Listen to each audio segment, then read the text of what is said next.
Larkhall has always been one of Wimborne's favourite away trips, and today was no exception as the Magpies came away from Plainham with a 2-0 win and all 3 points. On a bright but very cold day with a wind blowing down the pitch, Wimborne kicked off with Scott Arnold and John Blake in a defensive partnership at the back. Up front, Carl Preston on the left, Louis Kellaway in midfield, Portsmouth loanee Brandon Joseph Bardi up front alongside Mark Ford. It was the home side that showed up slightly better in the early play. Took a good save from Shane Murphy on 6 minutes down to his right to keep the score sheet blank. And then he was called on 2 minutes later to cut a cross on the ground at the near post. Larkhall pretty much on the front foot at this point, Wimborne just making headway in sporadic attacks. On 16 minutes, very good work, very impressive work by Mark Ford on the right byline. He made his way along the byline despite the attention of defenders. The goalkeeper stopped his shot when he put it in.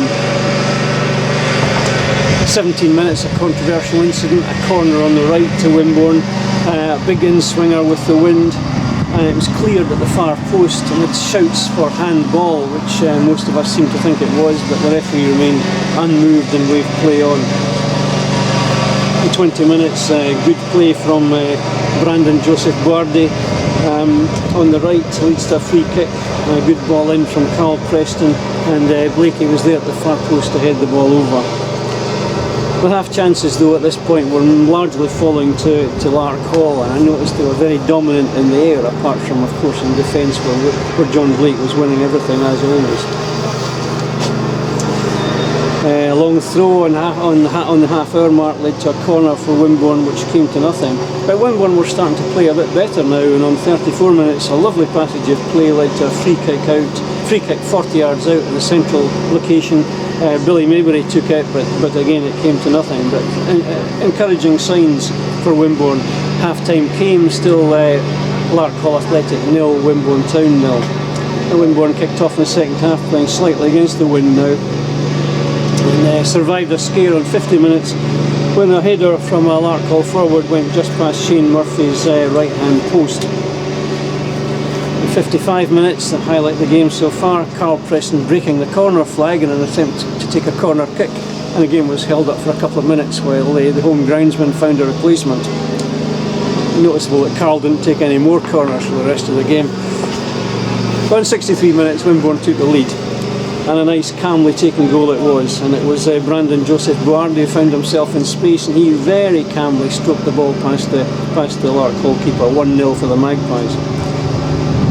Wimborne getting gradually on top now, as Larkhall's had to chase the game, and a long range shot by James Stoker went over the bar in 66 minutes. Dangerous for Wimborne with 15 minutes to go. A mix-up at the back led to the ball going past Shane Murphy, but he ran back, retrieved it well, passed it along the byline, and the ball was cleared. Brandon Joseph Bardi shot wide after a free kick on 78 minutes, and Wimborne really surviving without any major scares until just a couple of minutes from the end. Mark Ford made it 2-0. This is a super performance, second half in particular, from Wimborne. The new lads, the Portsmouth loanees up front, showed up well, particularly in the second half. But again, and I know this is getting boring, my man of the match in midfield, James Stoker, such a calming influence, always seems to have lots of time, rarely wastes a ball and usually finds his man. James Stoker, my man of the match. Good performance, very cold day here at Larkhall. Final score, Larkhall Athletic 0, Wimborne Town 2. Right, and I'm joined after the game today by Wimborne manager Simon Brown and assistant Brendan King. First of all, turn to Simon. A good result, good performance, especially in the second half, I thought there, Simon. Yeah, excellent. We said this at the start of the game, it'd be difficult to beat. There's a lot of young lads in that change room who need to learn how to play football at this level. It's not always about getting the ball down and looking pretty. Sometimes it's come to places like Larkhall where the pitch wasn't particularly good, putting balls in areas, being difficult to beat, and eventually something happens, and that's what happened today. We kept in the game, and then we got a chance with a little bit of quality, and Brandon's took his goal really well, and all of a sudden the whole aspect of the game changed. They were chasing the game, it got stretched. We got more ball. 40 looked sharp. When we had the ball later on in the second half and took his goal, we weren't there, and we win the game. And that's what football at this level's about. And obviously chuffed for them, but obviously chuffed for us too as well to get that result. Because last Saturday was hard to take, but we didn't get something out of it. But I'm hoping that they would have learned something. We're not giving away silly goals. Did you see that? Keeping in the game. You saw that they'd learned something? Well, I hope so. It's on at Brendan. I said to you earlier, a minute ago, Brendan, the first goal was probably important because Larkhall haven't been on the best of runs. Was that the way it planned out? Yeah, well, we had a couple of reports. I got a report from someone up this way, and so did Mace. And we said, to be fair, if we could get an early goal, especially the way they've been playing, then it might sort of their heads might go a little bit. However, we also said it was very difficult, making it very difficult for us to stay in the game. So let's get 10 minutes, let's get 15, 20 minutes, half time, we've not conceded. And then we've got ourselves on a good platform. And I thought we put a shift in. I thought first half, first 15, maybe 20 minutes, they probably shaded it, but as the game grew, we got better. There were some good performances out there today, and it's great that just said when you keep a clean sheet and your two centre forwards get a goal each. From our aspect, that's pleasing. You're 2-0 up, you 1-0 up, then 2, and people are chucking themselves in front of the ball and limiting them to how many chances did they have? I can't remember Shane making a save. No, well, he made a couple early on. Yeah, he made a couple early on. Yes, he did. Yeah, he did. Yeah, and that's great to see because it's hard out. The pitch was heavy, and the boys have put a good shift in today.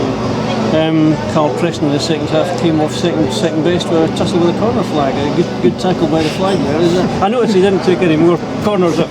No, well, we sent young Ryan. You've been framed. We sent young Ryan down to have a look. It's very wet in that corner. It is very wet. Yeah. And I said to Ryan, go down and have a look to see which best. And it's very wet for a left footer to take it, so we swapped it for Kalim. And I thought the two lads from Portsmouth, they grew as the game went on. Kalim got better and better. And you've got to remember, for those boys, 17 years old still. And we just said it's probably a little bit of a culture shock to them to come to places like this. And they're used to playing on decent pitches. Carrying their own kit up the hill. Yeah, with no atmosphere as well. And we just said it's nice when the supporters and they thrived on it. As the game got on, they both got better. So it's good. And Ryan Murray, I thought, put in a decent shift at full back. Yeah, Ryan's. I've had Ryan play for me 2 or 3 times over the years, and he's an honest lad. He gets a shift in. There's still plenty to work with him. He's just, I've said to him before, just listen. To the experienced guys that tell you how to play, and he can play in a variety of positions. So he's a good lad to have around the change room. As I said, I could play him right wing, left wing, and he'd do a job for me. And he put a shift in today. So and the young lads did well, no doubt about it. But when it comes to, I'm getting boring about this, but my man of the match was James Stokely. He's a key person in midfield, isn't he? He's calming. He uses the ball well. He knows what to do as a footballer. But that's where his experience shows through. There was times in the second half when he got the ball, he's held challenges off, looked up, put the ball in a really good area, so we could squeeze a player, we could get people on. That's what he's there for. That's where he helps us immensely. And unfortunately, he's suspended for the next 2 games. Is he? So we'll miss him next week and the week after. That's. I did say to him, he's managed to, I think he played 20 games, something like that, he's managed to get booked in half of them. Occupational hazard in that position. Any knocks, any injuries that you know of? No, not just some tired legs. Yeah, I'm aware of. It's a heavy pitch. Yeah, it's heavy, obviously. They've had a lot of rain up here. Yeah. Brendan, Simon, thanks ever so much for your time. Cheers. Well done. Congratulations. Okay.